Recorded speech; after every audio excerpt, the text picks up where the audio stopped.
Assalamualaikum warahmatullahi wabarakatuh. Perkenalkan, kami dari kelompok 1 ingin mempresentasikan hasil kerja kami, yaitu pemberontakan G30 SPKI.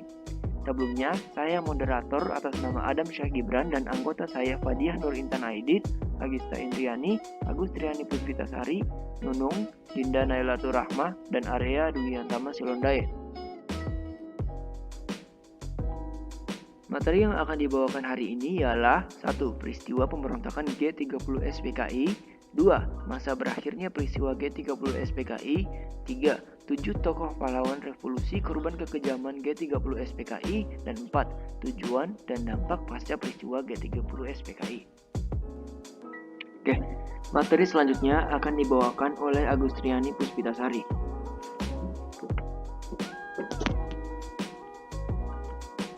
Peristiwa pemberontakan G30 SPKI. Peristiwa G30 PKI bermula pada tanggal 1 Oktober. Dimulai dengan kasus penculikan 7 jenderal yang terdiri dari anggota staf tentara oleh sekelompok pasukan yang bergerak dari lapangan udara menuju Jakarta daerah selatan. 3 dari 7 jenderal tersebut diantaranya telah dibunuh di rumah masing-masing, yakni Ahmad Yani, MT Haryono, dan DI Panjaitan. Sementara itu, ketiga target lainnya yaitu Suprapto, S. Parman, dan Sutoyo ditangkap secara hidup-hidup.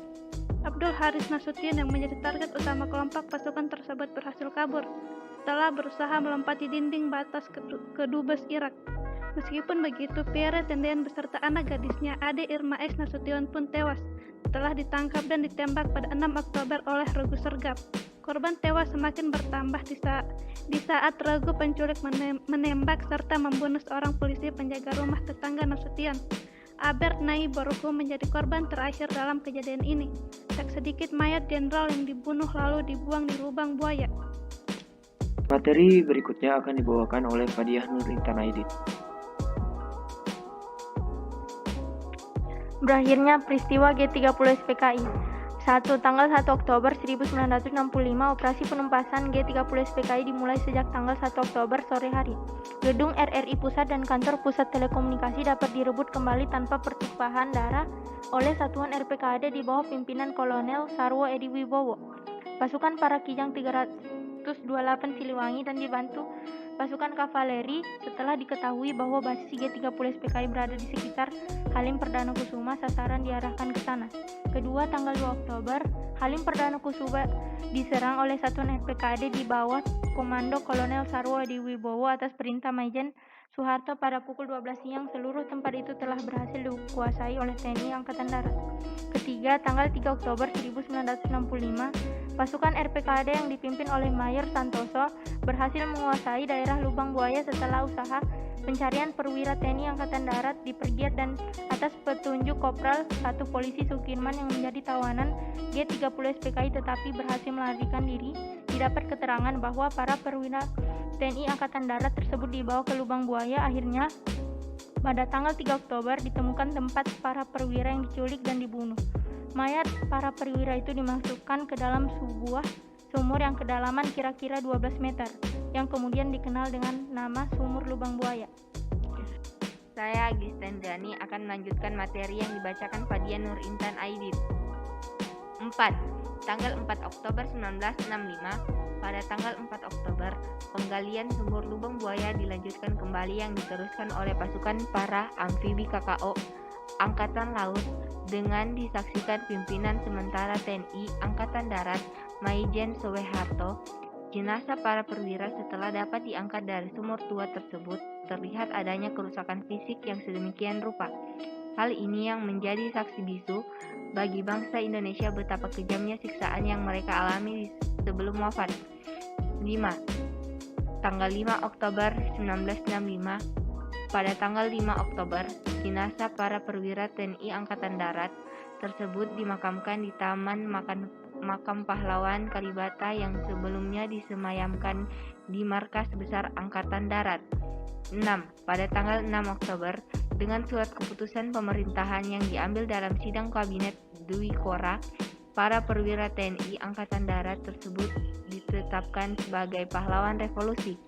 Gerakan 30 September atau yang sering disingkat G30 SPKI adalah sebuah kejadian yang terjadi pada tanggal 30 September 1965, di mana 6 pejabat tinggi militer Indonesia beserta beberapa orang lainnya dibunuh dalam suatu usaha pemberontakan yang disebut sebagai usaha kudeta yang dituduhkan kepada anggota Partai Komunis Indonesia.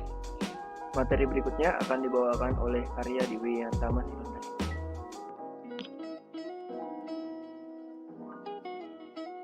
Tujuh tokoh pahlawan revolusi korban kekejaman G30 SPKI. 1. Panglima Angkatan Darat Letjen TNI Ahmad Yani.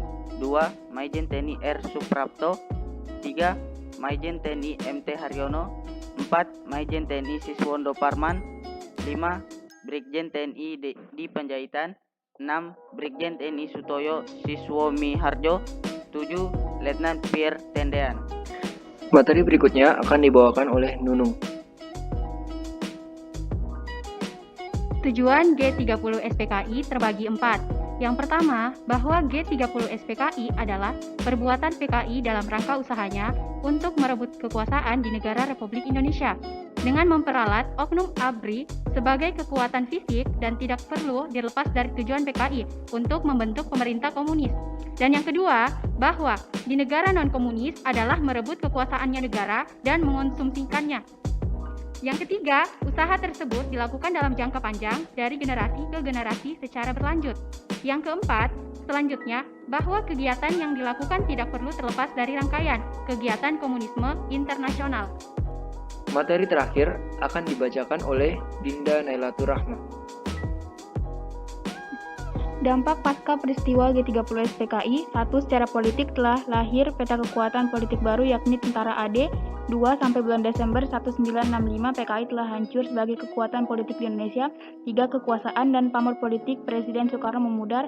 4. Secara sosial telah terjadi penangkapan dan pembunuhan terhadap orang-orang PKI atau dianggap PKI yang tidak semuanya melalui proses pengadilan dan dengan jumlah yang tidak relatif banyak. Sekian dari presentasi kami. Lebih dan kurangnya mohon dimaafkan. Wassalamualaikum warahmatullahi wabarakatuh.